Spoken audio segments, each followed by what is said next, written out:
So I was browsing YouTube very recently, and I came across a video by Chris Stuckman, the extremely famous film reviewer on YouTube. And once in a while, I'll watch his reviews if he's reviewing something that's intriguing.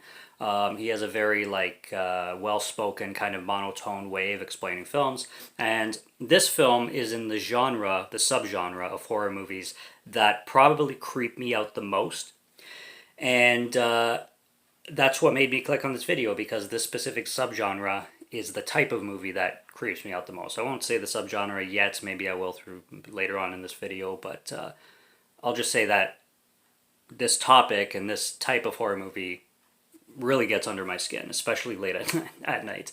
And then he started describing it, and I only went through half the video because I said I heard enough. I want to go into this blind, and it's the type of movie that you want to go into blind because even with watching the trailer, this is the type of film that is very different, and it's your expectations versus what you're gonna get are two polar opposite things.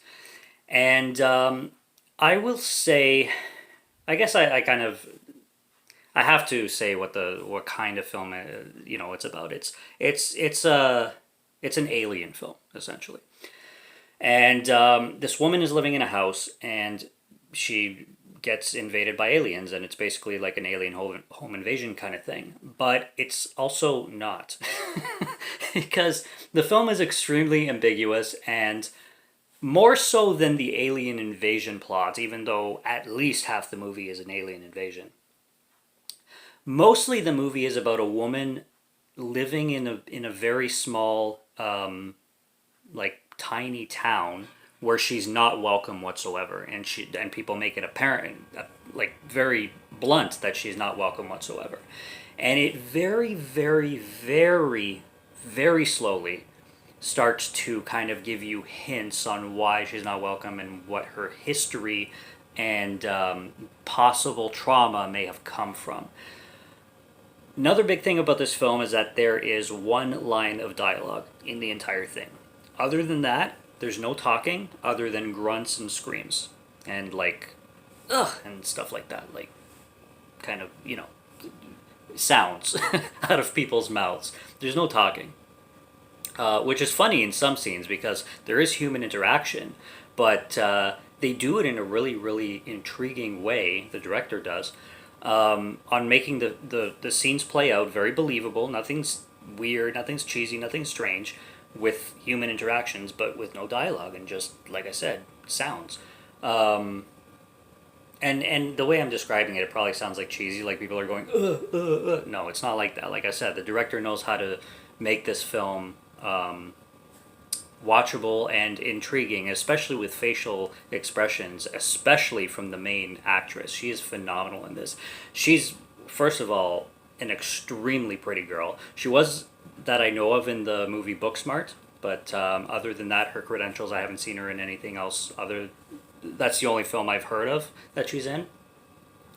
And she's beautiful, and she plays this character tremendously, and she just has these cute facial expressions every once in a while. She'll be she has this deer in the headlights look, and she'll make these exhales it's just really cute the way she does it.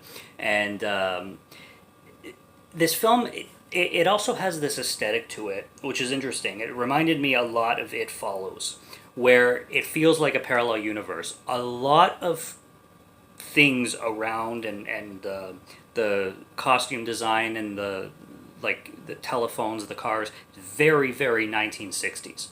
But there's also flat screen TVs and I'm pretty sure cell phones in this movie. Maybe not. No, I don't think there's any cell phones. My bad, no cell phones.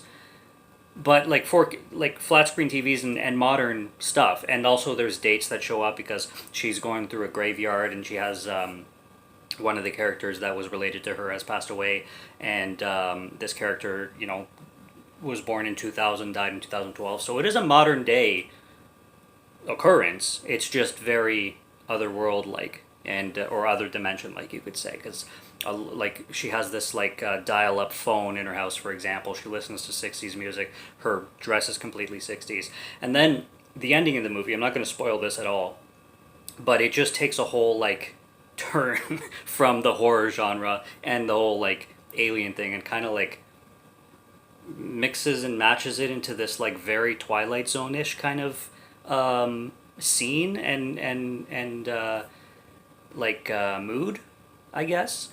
So it's going to be a very divisive film. I've said enough probably to where you want to watch it or not want to watch it, because most people are going to go into this just expecting from the start to the end just aliens invading a home. And this film is way, way, way deeper than that, to the point where I'm even asking myself, do the aliens even matter? Are they just a metaphor? Are the aliens something else entirely? Are the aliens her emotions, her manifestations? It's that kind of ambiguity that this film goes for, and you're either going to be on board with it or you're not. This is a film that requires a lot of viewings from me for me to really dissect it. I liked it. I thought it was extremely well made, and I gave it 4 out of 5 just on that alone. But as a concept, I don't know. There's some things that I'm, like I said, gonna have to. They're gonna have to grow on me, and I'm gonna have to probably watch this film more if I do, because it really does play with a very simple horror concept of aliens invading a home, and they look great too. And there's one interaction that this isn't too much of a spoiler, but there is a scene where our main character decides to kill an alien, and I've never really seen that done. I've never seen in an alien film, well, other than Alien, which is like them, the xenomorphs being hunted down, literally. Any other kind of like Dark Skies or something like that, you don't usually see a character legitimately kill an alien on screen, and you see it happen like right on screen, full center. And I found that interesting. I don't know, maybe it was just the way it was done.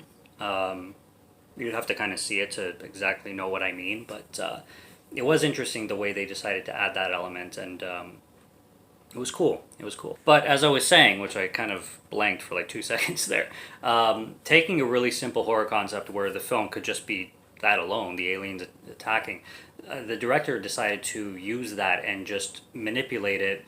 If manipulate is the right word, I don't know, that sounds kind of negative. But use it as like a creative arc or platform to something entirely, to an idea that's entirely different and way more dense than you would expect just the initial thing to be, which I can't discredit that in any way, shape, or form. I love that bold direction and that having the balls to do something like that. It's really, really cool. So the film is a triumph, and for what it is, and you can tell that the director, like, he knew what he knew what he wanted. But for me personally, all I really have to say is that I need to watch it more to understand it more, because it's very, very ambiguous. By the end of the film, you know what she went through. You know why she is in the situation she is. But, they explain it to you, but there's so much around the explanation that you can take in so many different ways. So that's the best I can do to explain. I didn't even mention the title of the movie. No One Will Save You. It's a 2023 film. I think it just came out maybe this month or not too long ago whatsoever.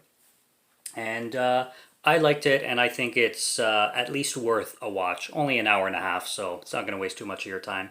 And if it sounds like something not up your alley, you already know. And if it's something that you're just not getting into within the first 20 minutes, maybe half an hour, I wouldn't continue any further than that. So if you're not liking about the half-hour mark, you're not going to like the following hour, so I would just cut it right there. But at least try it, and I gave it a 4 out of 5. Sorry, 4 out of 5, and I enjoyed it. I enjoyed my experience, and it's good for that. It's good for at least exactly that, the experience. So, and it's unique. So there's that too. Subscribe to Morgan Film Fan if you like to listen to my voice or if you like my film reviews. I'll be back with more soon, so stay tuned for those. Check out what's on the channel already. Stay tuned for what's coming. Until next review, have a good one. Take care and cheers.